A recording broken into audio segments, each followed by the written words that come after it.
Scared you guys.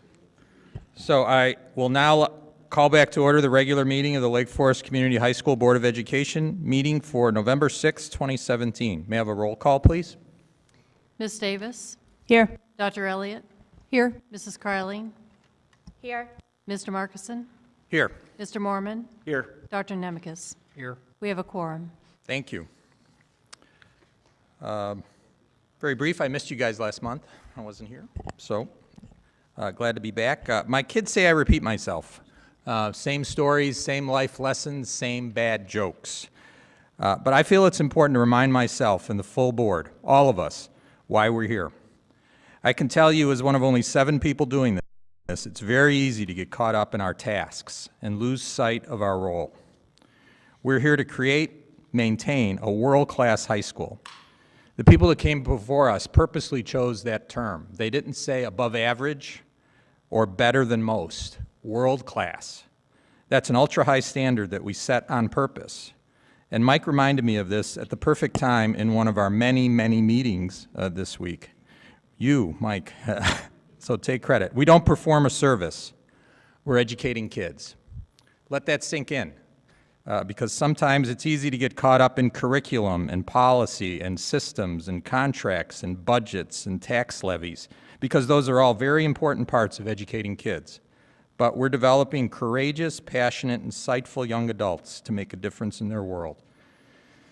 The world can feel a little crazy sometimes. My friends and I, who try and make sense of it, sometimes give up on the current generation and look to the next. They're the ones that will have to desalinate the oceans. Strong educational systems are going to become more important than ever. People generally see what they look for and hear what they listen for. I didn't make that up. That was Harper Lee. Humans fill their heads with information that makes them feel strong and right, and we avoid information that confuses us or makes us feel insecure. School, education, is supposed to be that time and place to feel comfortable in not having it all figured out. Our educational systems are supposed to challenge our belief systems. That's how you develop courage and insight and passion and maybe change the world. So, thank you. On to business. Mike? Thank you for that, Mr. Markison. I appreciate that very much. And so I will hand off immediately to Dr. Holland to begin. And I would like to hand it to Trish and Drew, who are going to give an update. Good evening. So we just want to start out by talking about some of the things that are going on in student council and then the entire school. So we welcomed our freshmen. They had their first meeting 2 weeks ago. So it's really exciting having each grade at all of our class meetings. Each class has been focusing on different fundraising ideas, and the involvement so far has been great. There's a bake sale tomorrow, and we're planning different fundraisers at Chipotle. And the sophomores also had a Halloween event where they raised a good amount of money. Last week, the senior class went shopping at Target with some extra money from our homecoming t-shirt sales, and we bought school supplies for an elementary school in Houston. And Ms. Logus just texted us today. She said it shipped out, and it should be getting there by the end of the week. And we're getting ready for a canned food drive that student council, all grades, will be running for our whole school. That's coming up. And we added a decorating committee for student council to liven things up around the school, and they'll have a big role once dances come around. Some other upcoming events are a few years ago, we did a program before the basketball game to try to increase student attendance at the games and kind of do something similar to the cookout where the whole community was involved. So we thought that would be a really cool fundraiser, and we want to incorporate some of the other districts. So we want to partner with the 8th graders from Deer Path, St. Mary's, Lake Bluff, all the different schools to support with that fundraiser. And the 2018 prom theme is A Night in New York.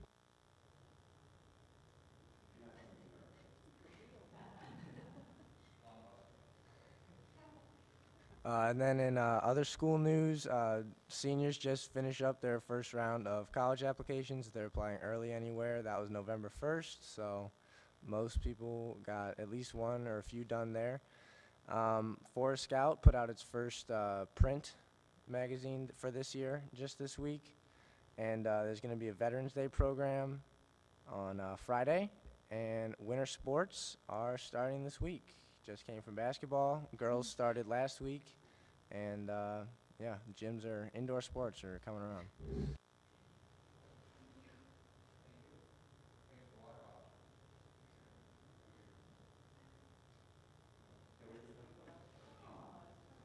Yeah, we're not done with this thing. We gotta wait. We got more cool stuff to come here. So I have, my comments are a little longer than normal. Within the past month, we hired a new head of food services, Dan Lambert. Our former director of food services, Chef Mel, stepped down, and Dan has stepped right in and hasn't skipped a beat. He is bringing a new energy to the space and is already planning special food events for our students and staff. Every time I'm in the cafeteria, literally, I look over, his sleeves are rolled up, and he's side by side with our food service staff serving our students. I've been hearing a lot about the meatball sandwiches, which are made to order in something called Scout sauce. I was a little scared at first. Which seems to be a huge hit with the students. Dan let me know that students have an option of different sauces they can choose, and one is a combination of marinara sauce and Alfredo sauce. Of course, that's what Scout sauce is. In the next few weeks, there will be a Thanksgiving special where students and staff will be able to purchase a Thanksgiving meal, and we'll provide more information. But I wanted to formally let you know that Dan is in food services, and he's awesome. This past Thursday, we hosted parent-teacher conferences, and this is always a rewarding experience for our faculty members. Many parents and faculty members have commented that the night has gone well. Of course, it's always hard to have in-depth conversations with parents in such a short amount of time. Each conference is 5 minutes. But our teachers always enjoy meeting parents and sharing student progress. And if there are any parents who were unable to attend or who would like to have follow-up conversations with our faculty, please reach out to them. I would like to congratulate our girls' varsity field hockey team, who are state champions. We will be celebrating the team and their parents on Wednesday morning by the front entrance of the school at 8:15 a.m. Please feel free to stop by to congratulate the team and their parents. This past week, the Illinois State Report Card was released, providing public information about our school. And there are some key changes to that information, or to the report, that I would like to just briefly mention. With the new adoption of the SAT as a state assessment, the SAT results are now included in the report. In the past, it was primarily focused on the ACT. Historically, Lake Forest High School families have prioritized and have preferred to take the ACT. Our students have traditionally done very well on that assessment. And the SAT has always been offered in our district, but until recently, it has not been a required assessment within the school. So that's one key difference. There's also an expansion of information regarding advanced coursework. This includes information about AP, IB, which is International Baccalaureate, and dual credit work. So if you look at the report, there's 3 columns. You will see that on the left-hand side is a lot of information about AP because that's what we offer. But the work of the state as well as national work really focuses on districts offering multiple pathways for kids. Right now, we have prioritized AP. You'll see gaps in IB, which we do not plan to offer, but we have recently engaged in more conversations around expanding dual credit. There's also an expansion of information regarding disaggregated SAT assessment data by race, gender, economic status, and disability. And there's also a lot more information than ever before on our special ed services. Next month, Dr. Wallard and Dr. Sasson provide an assessment report and additional information regarding our assessment information and status will be unpacked at that time. In the meantime, if families have questions regarding anything on the report, please reach out to me. I'm happy to discuss any of that information with you. The report highlights opportunities for improvement and also highlights some of the areas in which our students have experienced a lot of success. Finally, if you have been following our work as a district, especially our work in our strategic plan, and our work around instruction and supports, as well as inclusion, you'll notice that the key priorities of the district are aligned with the work that's underway, and our students are already beginning to yield positive results. Friday, November 10th at 12:55, we have our Veterans Day program in the Raymond Moore Auditorium. The entire school community is welcome to attend. We have partnered with the Lake Forest American Legion, and we're excited about our student-led program. So please come if you're available. It's open to everyone. Finally, and last but not least, November is Foundation Month. As new instructional materials and furniture is delivered and installed, a lot was installed over the weekend, and across the building, our students and staff continue to see and experience the impact of the work of the foundation. The Lake Forest High School Foundation has been true partners with the school, and they truly invest in the academic excellence at Lake Forest High School. I would like to thank all of the community volunteers from the foundation, Liz Brandell for her years of service, and Jeff Folker, who has been a great partner in his new role this year. To all the families who donate to the foundation, please know that your contributions have an impact on every student and in every space of the building. So from all of us to you, thank you. Speaking of the foundation, on November 20th, we will host a parent and community presentation in partnership with Rush Neurobehavioral Center on executive functions in the teenage brain. If you want to know more about your students' development and ways to support them in developing life readiness skills that will benefit them now as well as in the future, please attend. It will be held in the Raymond Moore Auditorium, November 20th at 7 p.m., and the Lake Forest Foundation is the sponsor of this event. Thank you. So this is School Board Appreciation Month, and each of you has something before you, a little bit of Scout bling from the district, and we hope you put that to good use to keep your kidneys functioning properly here. Feel very appreciated. Yes, air. Yeah.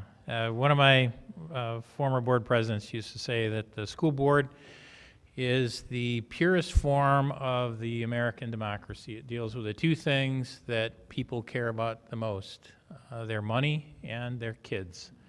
And this district's a great example of that because about 94% of the revenue is generated locally, and our 7 board members decide how to prioritize that spending. And as Mr. Markison mentioned before, the purpose of the organization is to teach kids. And we're thrilled to have some students here with us today.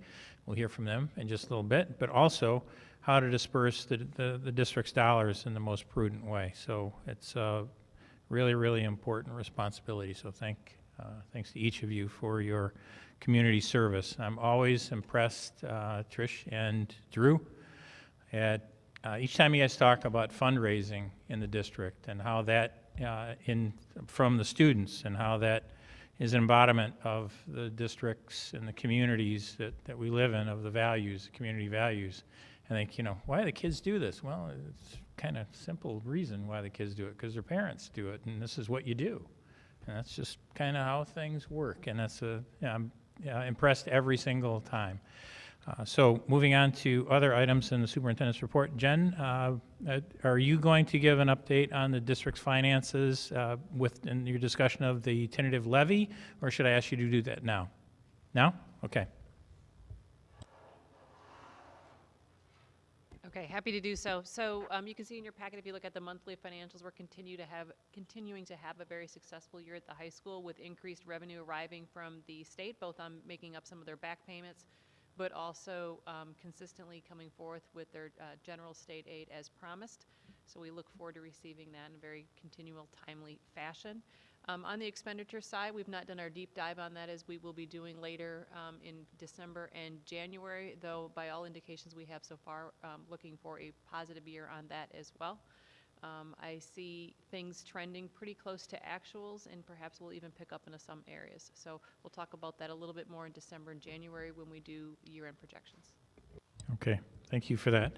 The next part of the superintendent's report, we have an important meeting here in this room tomorrow night at 7 p.m. and also on December 4th at the RMA at the high school. It's about the book, How to Raise an Adult. I wanted to speak briefly about some of my takeaways. It's an opportunity to do so publicly. I would like to start by saying that the book has really influenced how I function as a parent. I'm much more prone to allow my kids to struggle and to learn from the natural consequences of their decisions. Also more prone to require my kids to take action themselves in nearly all issues, and more prone to repeat a phrase by one of our board members to do your best and pursue your passion.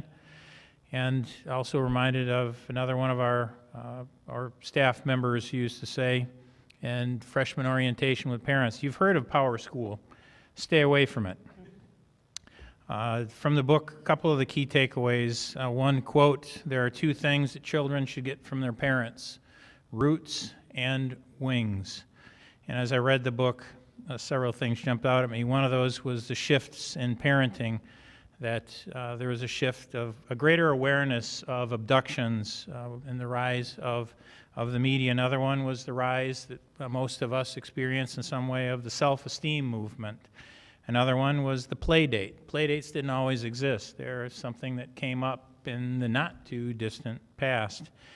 And a number of questions coming closer to home on that is, would our parents have put a bumper sticker on their car for their kids' college or their kids' sports?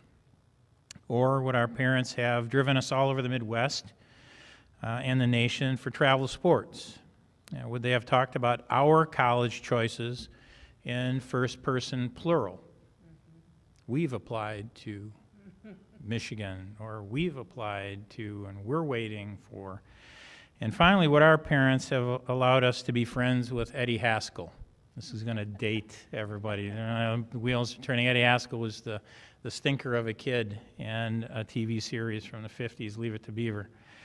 And my guess in the first three is no, and my guess on the last one is yeah, our parents would have allowed us to be friends with Eddie Haskell. And today, I don't think that many parents would do that. Another one of the things that jumped out was, at what age should a kid, be able to change his own bed sheets, use the washing machine and dryer, plan and prepare a meal, and use the oven to broil or bake foods and prepare a meal for the family? At what age should that happen? Age 10. Large survey that was conducted on college campuses in recent years. 84% of kids feel overwhelmed, 57% feel lonely, 8% seriously consider suicide, and 6.5% intentionally cut or otherwise injure themselves. And in our community, all of these percentages, according to the people that work with our students in social work and psychology, say they're higher than that here. The definition of overparenting and unwittingly causing psychological harm for kids is when we do for our kids what they can already do for themselves, when we do for kids what they can almost do for themselves, and when our parenting behavior is motivated by our own ego. So what do we do about that? This is a phenomenon nationally, and it's also in communities most like ours. What the author suggests we do is build a community of like-minded adults, get our partner on board, connect with other thought leaders, join the author at www.deanjulie.com, and also she would say, come tomorrow night at 7 o'clock to this room, and come on December 4th at 7 p.m. to the RMA to hear her talk about these things. One of our teachers is here. Is this perfect segue? Steve Douglas, parent himself, and I think the book resonated greatly with you. And Steve, if you are willing and able, talk briefly about why the book resonated with you and why you're excited that we're bringing the author here, and then introduce our Renee and Annalise to us and their work. Absolutely. So many of the same things that resonated with you. I have a 8 and 10-year-old, 2 boys. We live in Lake Bluff, and I've raised them in our community, and very much see within our own home a lot of those issues, as well as kind of around. I've been on the panel for the Screenagers piece, and so that particularly resonates with me as a new media instructor.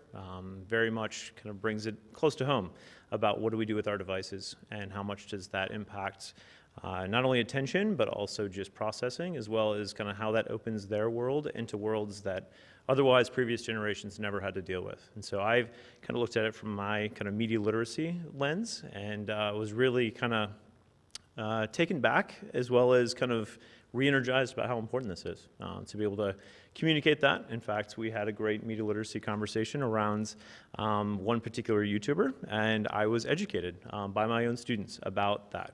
And so just on Sunday, I had a very open and honest conversation with my two boys about that specific thing. So we pulled it up and we watched it together. And so we broke it down and had a conversation, critical kind of ideas about what this person was doing, why they were doing it, how they were making money, and why they had 158 million views, and why all of their friends were literally saying these same words as 8 and 10-year-olds around their classrooms. This is no longer 3 channels, 3 networks. It is ubiquitous. And so that, for me, makes it very relevant, and I think that's something that we all need to engage in that conversation, to your point. So I'm really looking forward to the RMA session and being able to bring as many friends in the community there, because that is the big kind of first step. Because there's a lot of different movements going around the country. Wait Till 8th Grade is another. Friends of ours in Austin started to be able to kind of bring people together to go, hey, we have to figure this out together. So maybe we do need to wait on smartphone use until 8th grade. And so there's a lot of different great movements kind of around there, because it is a dynamic time. It's a time of opportunity. And in new media, I love that, but also we are very guarded about that. Every Friday we take a day out to talk about media literacy and about what we need to be as creators as well as consumers of media. And so one of those steps that we took this year for the first time is we went out to LA. And so we wanted to kind of immerse ourselves, as I have a fantastic group of seniors. So why don't you guys come up here with me? So Renee and Annalise are both seniors, and they went on the trip with me. So I'm going to walk you guys through a little bit of what we got to do, what we were able to do over a very quick 5 days over Columbus Day weekend out in LA. So I just put together a quick montage of different shots, actually from my phone, which I know I've hopefully inspired Mike. He's talked about grabbing his phone and documenting as many things as possible, because you never know when there's the opportunity to be able to show and tell your story. So this is a quick kind of dive into, dive into what we were able to experience. And so this was prompted because I had so many students who said, hey, I want to go out and see colleges in California. So we said, let's do it together. So we connected with alums that were that are already in schools. So this is CalArts, just the northern part of LA. So we were able to see Caleb Feetsum and kind of go on a Sunday morning. So it was pretty dead, but we were able to see the exact space. And so it was really about the fit. Right? Could really figure out if the culture and the different parts are something that you're interested in doing, and having a true behind-the-scenes experience was really powerful. And so we got to go through not only where they are, but also the cafes to get a feel for what it was. But the best part was just our students interacting with the alums and asking really good questions about kind of what they're thinking. Then we went to beautiful places as well. So we went to Pepperdine. So if anybody's been there, it's just absolutely spectacular. So we went through Malibu and took a couple pictures. They all kind of wondered how in the world could people actually study there. I wondered the same. We went to Emerson College's LA campus with Paul Basie, who's a 1988 grad who connected back with us during the 50 years of telecom. And that was really amazing to hear his stories. He's an active director in LA, to be able to talk through that. Then we also went to Paramount. Hunter Reese came through the program, went to USC. And then now he's working there on a Fox pilot, amongst other projects that he's working on. So we got to see a true behind-the-scenes Paramount experience, where they were shooting things and they were going through the back lots, and he was telling all kinds of great stories, and the kids were just hanging on every word, as you can imagine. And then we were able to connect with Bailey Lawrence, who you guys met this summer. She's at USC. She's a freshman there. And so she helped us connect into the Media Arts and Practice program at USC, which is the #1 film school in the world. And so we connected through Holly Willis, who's there in the top left in the flower. She is the foremost expert of all new media, not only now, but also where things are going. And so the kids actually read her book in preparation. We were able to ask questions, and it was an incredible experience. This is Annenberg School of Journalism. Absolutely incredible space that we hope to model some of our spaces on going forward. This is a fellow Apple Distinguished Educator who connected us in and connected us with students who interned at CNN, showed us 360 video, how they're implementing all these things in the actual newsrooms. And this is even better than newsrooms around the country. Certainly better than ESPN when I was there. And so this is an actual automated control room where they literally set up the whole entire show and hit play. And then everything is done. Every camera movement, every piece of it is totally automated, which reiterated, we are not in that broadcast mode, but we want to be in a much more narrow storytelling mode. This is a class that we were able to sit in on, which was absolutely fascinating. Students getting a real first-person experience. Then we went to Loyola Marymount on the way out. In fact, there were forest fires earlier in the month, and so we're going to go to Chapman, but it was actually closed that day. So we pivoted and went here. Incredible arts program at LMU. And so it was an incredible experience to be able to see all these different things, but the culture and the fit was really our hope. And so we traversed LA, going to all kinds of different spots, places the kids recommended, as well as connecting with other alum to be able to really give them a feel for, is LA the right culture for them as far as schools go? So we also went by UCLA and a couple other schools just to kind of get a feel, again, if that's the right kind of place for them. So I wanted to bring these guys along because their debrief in class was phenomenal. Just thinking about the way that it informed their college process, which they've already applied to 5 or 6 schools each on the early deadline, but then also going forward as they progress. So if you guys have any questions or if they have a chance to share, I'd love to hear their voice as well. Give us a highlight. How about that? You want to go first? How does this work? Are we good? Okay. Yeah, so I have been to LA many times. I'd been there like a month before, and I'd been to New York a lot of times too. And I was more hung up on New York, like I want to be in the city. But particularly for this trip, being so immersed in all the colleges and going there, I realized like I think this would be a better fit for me for college, and this is where I'd rather like work. And one thing that I really enjoyed about the trip is like I am very into like starting in new media. I was very into film and making videos and stuff, but I just thought the only way I would just go with my path is just going into film. But when we visited Annenberg at USC, which is their journalism and communications school, I realized I think I would better fit here because what I'm particularly interested in is documentaries, and documentaries about clothing. Like I'm really into streetwear, and there's huge like news forums about that, but then also documentaries about celebrities and their life and stuff. And so I kind of realized I think that would be rather where I'd want to take my path in my college career. So I really enjoyed that in Annenberg and realizing that. So yeah. There was 8 seniors. So you all decided you're going to LA and you're never coming back? It was like 50 and rainy when we got back in. We wished we couldn't. We wished we couldn't come back. No, we were at a point where we were gonna We came back on like the worst possible day. It was like 58. So It was bad. horrible. All right, Renee, go ahead and give them a brief. All right, so I guess unlike Annalise, I have never really been to LA. I went when I was like 8, but I barely remember it. And it was also with my parents. We didn't necessarily go to any of the, the places that, would actually like show what LA is actually like.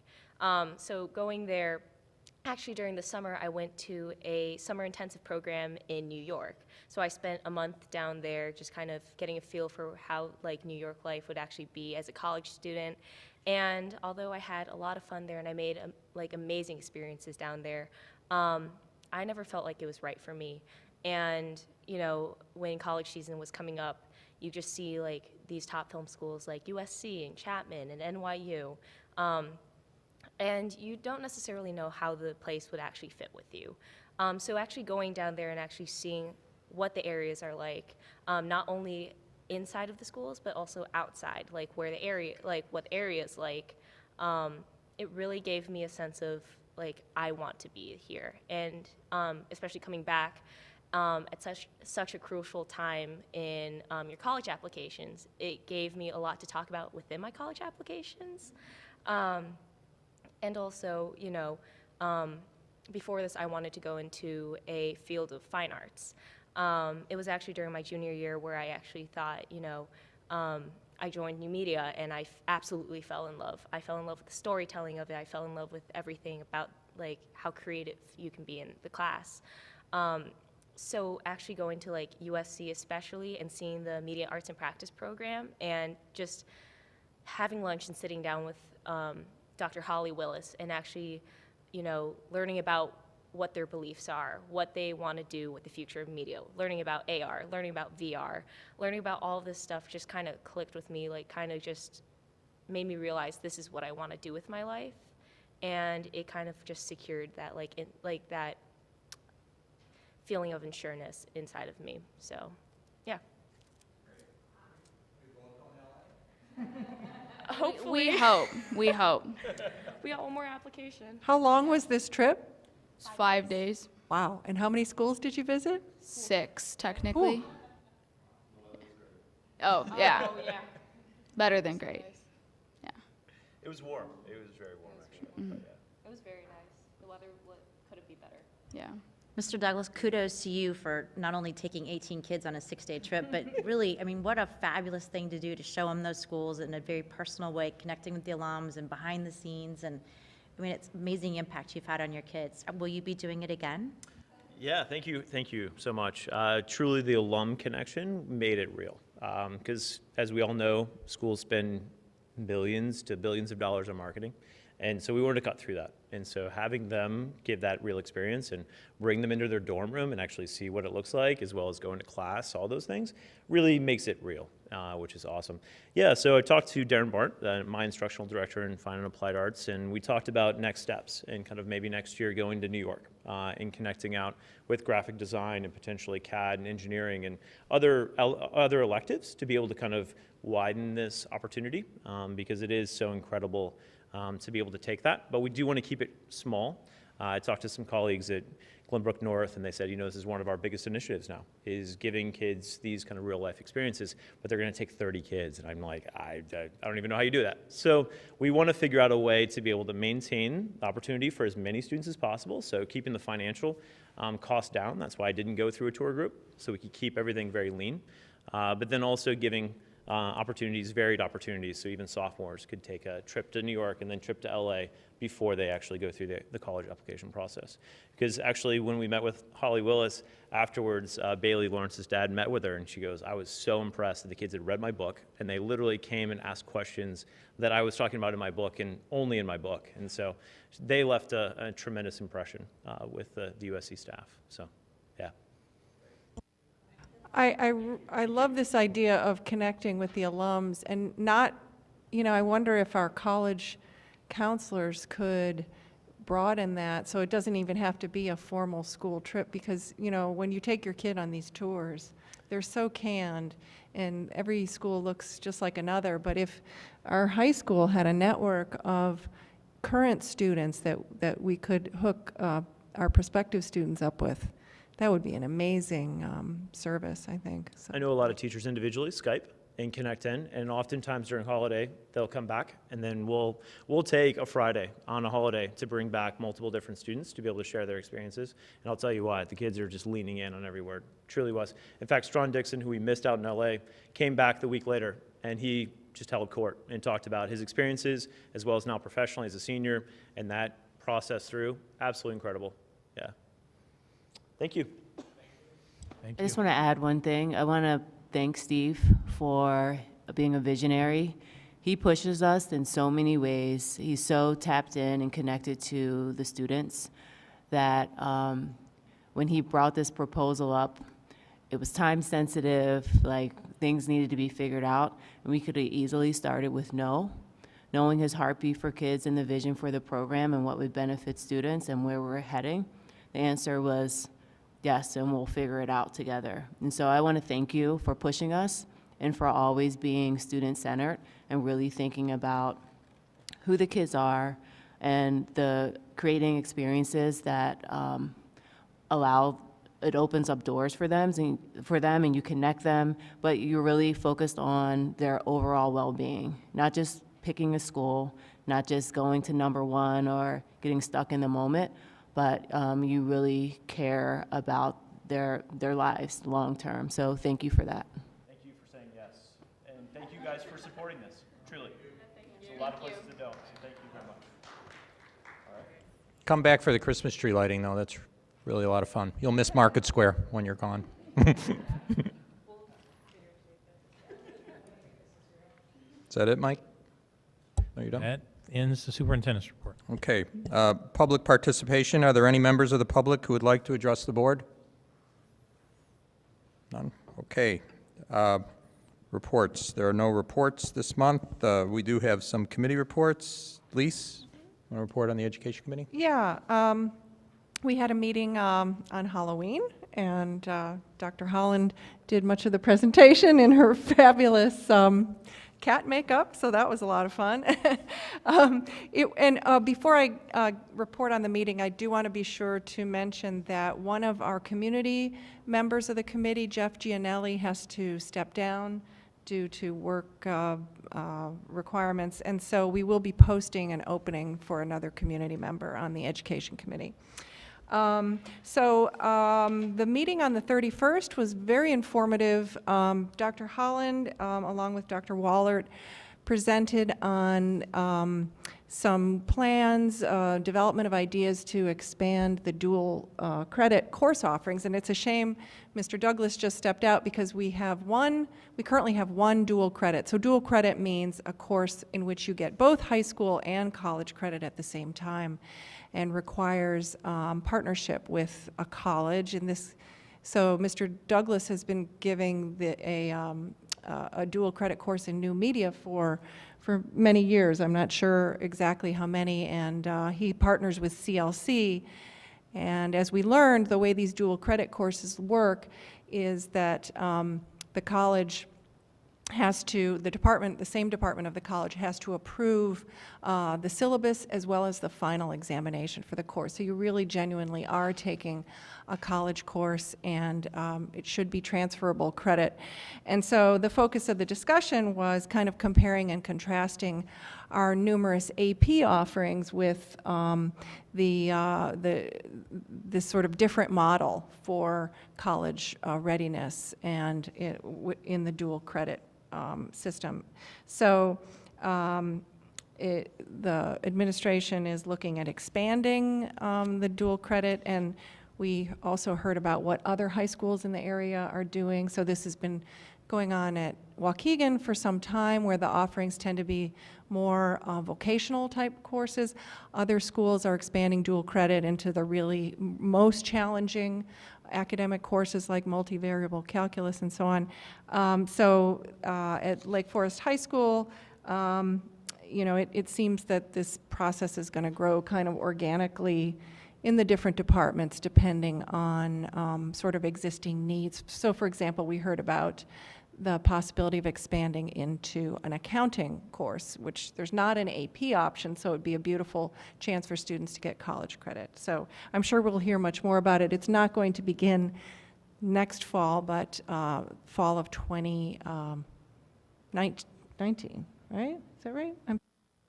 There's the potential for it to begin next fall in select areas, but we are going through a process of determining what's possible. We're not rushing ahead, but we know that we have some options at hand. So anyway, it was very interesting, and it certainly seems like the wave of the future for students to get exposure to college courses, to be able to shave off some credits and maybe even some tuition from college. And it's just another way to expand the college readiness opportunities. We do actually have another meeting tomorrow, bright and early at 7:30, and for the next two Education Committee meetings, we're going to be hearing from the several different instructional directors to have a better understanding of the offerings in each department. So looking forward to that. Can I ask a question? Is it okay to ask it at this point?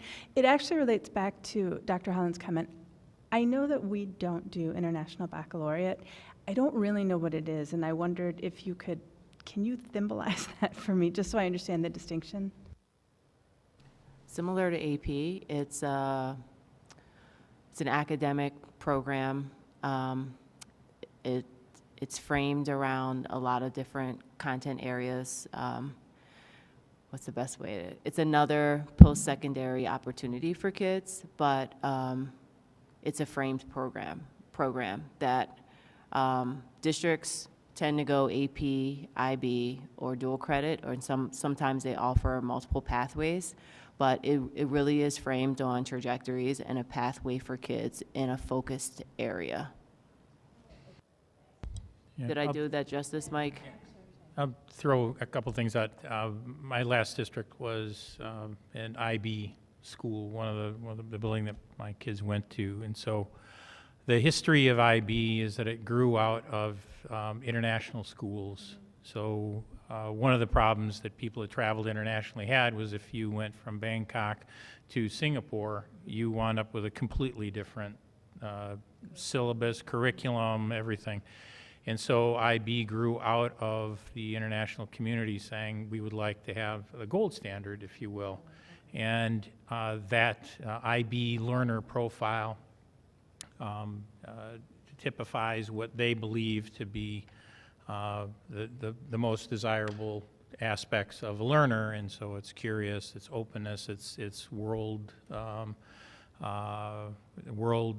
aware, and so on and so on. And that grew into a larger and larger movement, if you will, and IB high schools began to develop. It tends to be a curriculum that is very, very intense, and where kids double down in a certain area. So whether it's the humanities or whether it's math, science, and it is one of the things that's good about it is it's internationally recognized as sort of a currency. If you have an IB diploma, that speaks the world over a certain language of this kid is well prepared for things. It's markedly different than an AP curriculum, which tends to be individual subjects, and IB focuses more on the global learner, the well-rounded kid in many ways.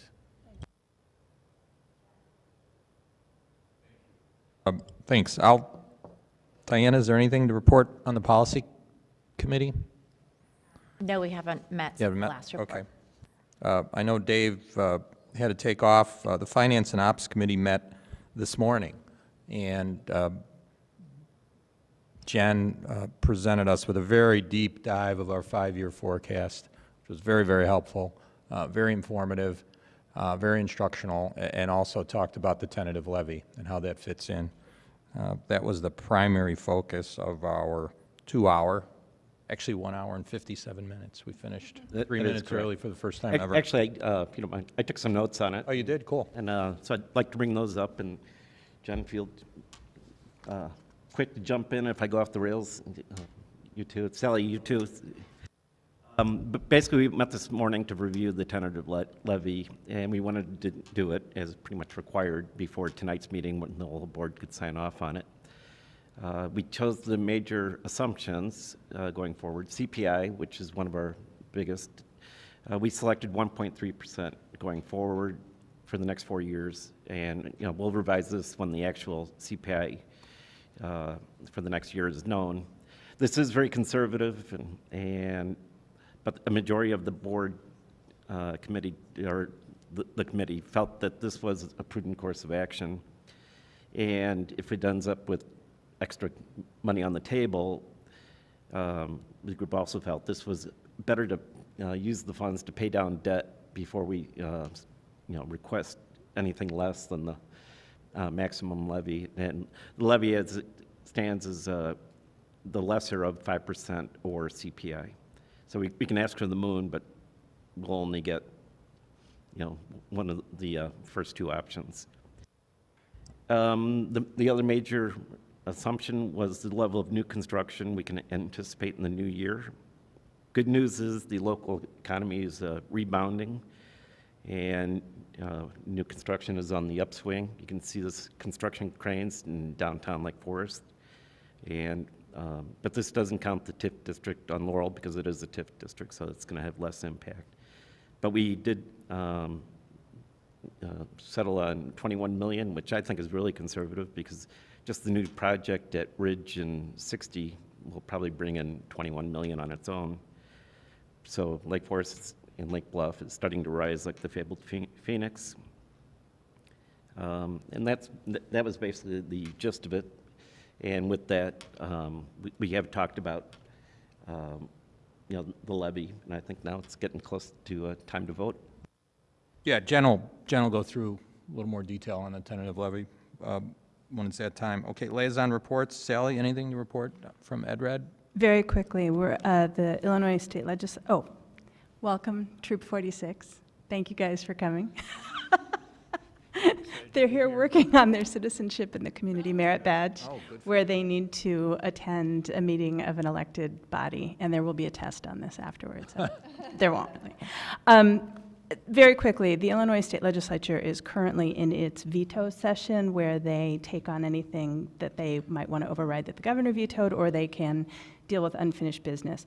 The only thing worth mentioning, there are lots of pending bills to nip and tuck at the evidence-based funding model, State Bill 1947 that was passed, none of which are super important to us. The only thing worth mentioning is that there is a pending Senate Bill 851, which would push through a property tax freeze on top of the ability for referendum lowering of taxes, and I'm not going to belabor it because I don't think it's going to pass. Ted, anything from NSSCD? Yeah, the major thing from NSSCD, for those that haven't been out, the major NSSCD campuses in Highland Park, and as for background, it's composed of 5 main buildings and then some lesser buildings. One of the 5 is the Rubloff building, and the focus of the Rubloff building was always traditionally based on the needs of students with cerebral palsy, and it was supported and paid for by the Rubloff family. They no longer need it, and NSSD has been using the building, and it was built on our campus, so really when it comes down to it, nobody else can buy it, so it's a very limited market. So we've been in negotiations to purchase it. We haven't been able to come to a price, so we have extended the lease for 1 more year while we continue negotiations. And it looks like we will end up with a very favorable addition of the building to the NSSD campus officially. Secondly, Lake Forest High School is becoming one of the smallest users of the services of the NSSD. This is really a good thing. And I think, because we are keeping more students in our home district, and Dr. Holland, I gotta give you a lot of the credit. We've really beefed up our special ed support services in the last couple of years, and with the motto and the mantra being, least restrictive environment. If we can keep kids here at the high school where they're among fellow students and the community that they know, it's really the best for the kids.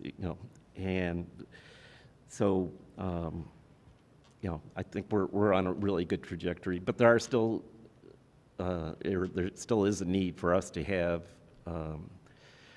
the resources of the NSSED, because they fill in holes that we can't efficiently take care of ourselves. And that's pretty much it.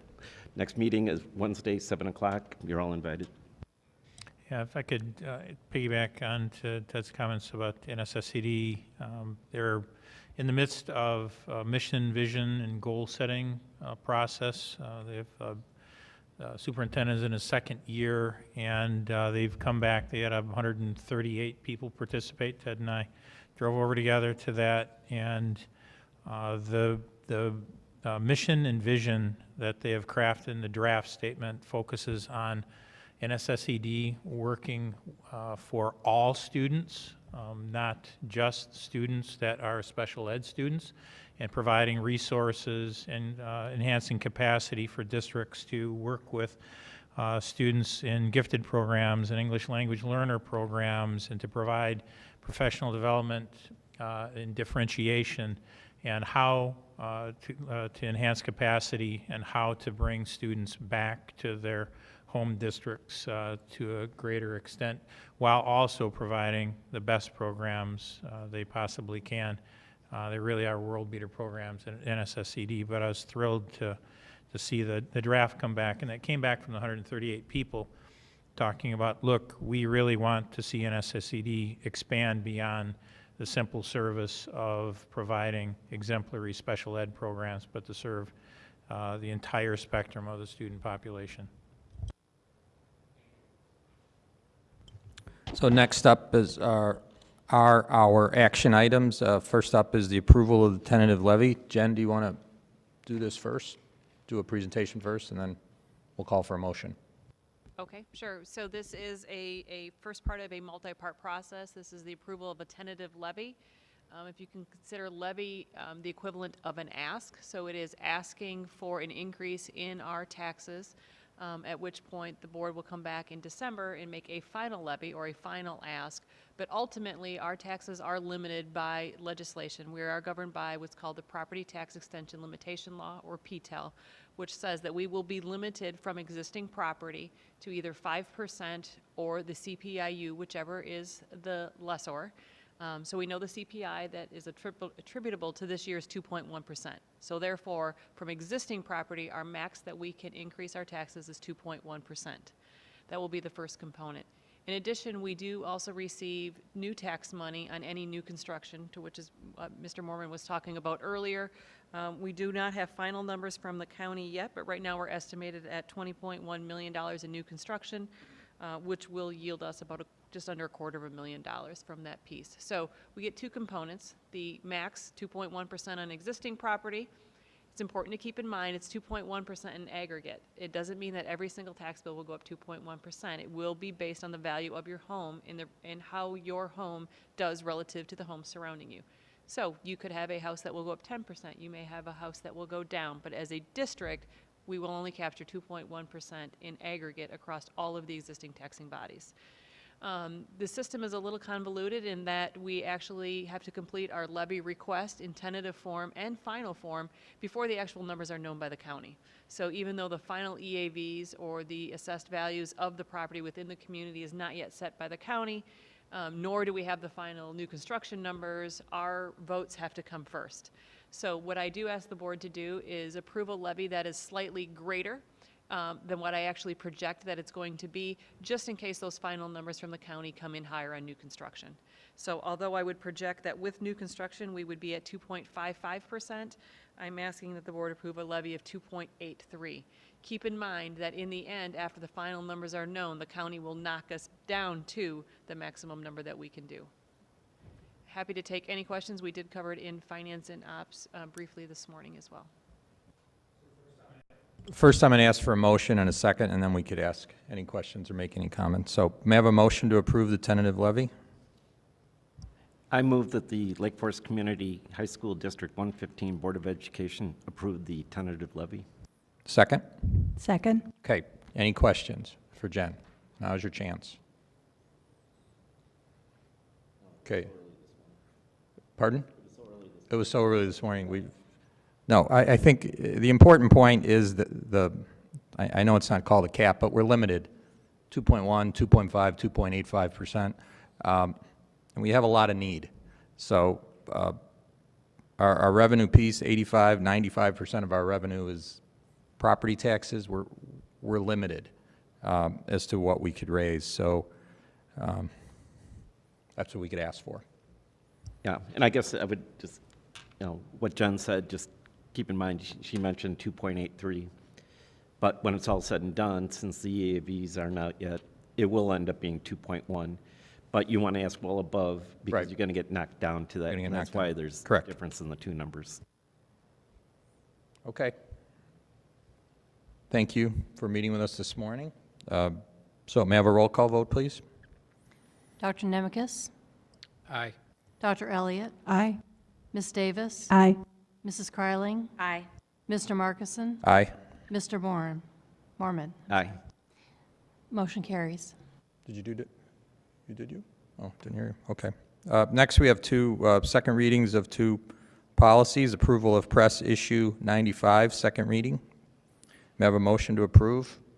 I move that the Lake Forest Community High School District 115 Board of Education approve the second reading of Press Issue 95. May I have a second? Second. Any questions, comments? None? May I have a roll call vote, please? Dr. Elliott? Aye. Dr. Nemekis? Aye. Mr. Mormon? Aye. Ms. Davis? Aye. Mr. Markison? Aye. Mrs. Kryling? Aye. Motion carries. Thank you. Next is the second reading of a policy that we also reviewed at the last meeting, approval of Press Issue 94, 5-year policy updates. May I have a motion to approve the second reading? I move, that the Lake Forest Community High School District 115 Board of Education approve the second reading of Press Issue 94, 5-year policy updates. Thank you. Second? second. May I have a roll call vote, please? Mr. Mormon?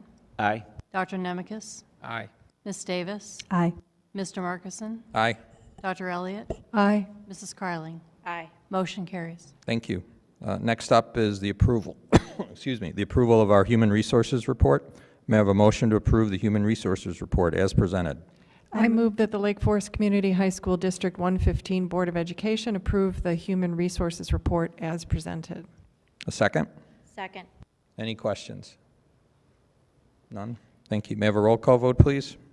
Dr. Elliott? Aye. Mr. Mormon? Aye. Mrs. Kryling? Aye. Mr. Markison? Aye. Ms. Davis? Aye. Dr. Nemekis? Aye. Motion carries. Thank you.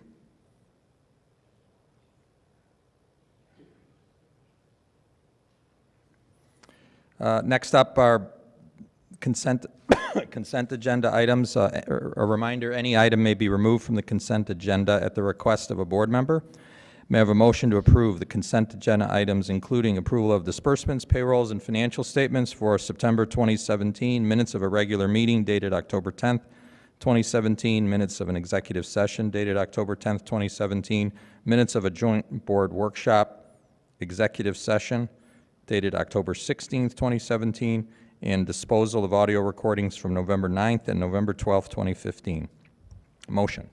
I move that the Lake Forest Community High School District 115 Board of Education approve the consent agenda items as presented. Second. Second. Any comments, questions, thoughts? May I have a roll call vote, please? Dr. Nemekis? Aye. Mrs. Kryling? Aye. Ms. Davis? Aye. Mr. Mormon? Aye. Mr. Markison? Aye. Dr. Elliott? Aye. Motion carries. Thank you. Next, we only had one FOIA request this month. Yay. From Kirk Allen of the American Watchdogs, Inc. It's a commercial request, and the status is complete. Several announcements. Tomorrow, as Mike mentioned, Tuesday, November 7th, right here, we'll have a book discussion on how to raise an adult. I feel it's important. We were all given copies of that book. I got through 50 pages and gave up. Because my kids are raised, I've failed.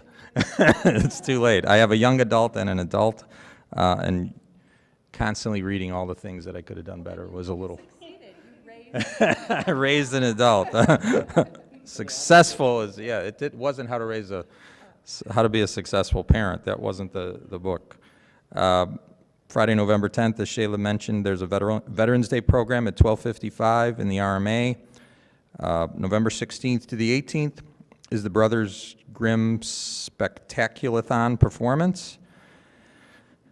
And Monday, November 20th, is the Executive Functioning in the Teenage Brain presentation at the RMA. November 22nd to the 24th is Thanksgiving break. It's this month already. Saturday, December 2nd is the SAT National Assessment. And then Monday, November 4th, at the RMA will be a presentation from the author of How to Raise an Adult at 7 p.m. at the RMA. And next month, Tuesday, December 5th, right here in this room is our next Board of Education meeting at 7 p.m.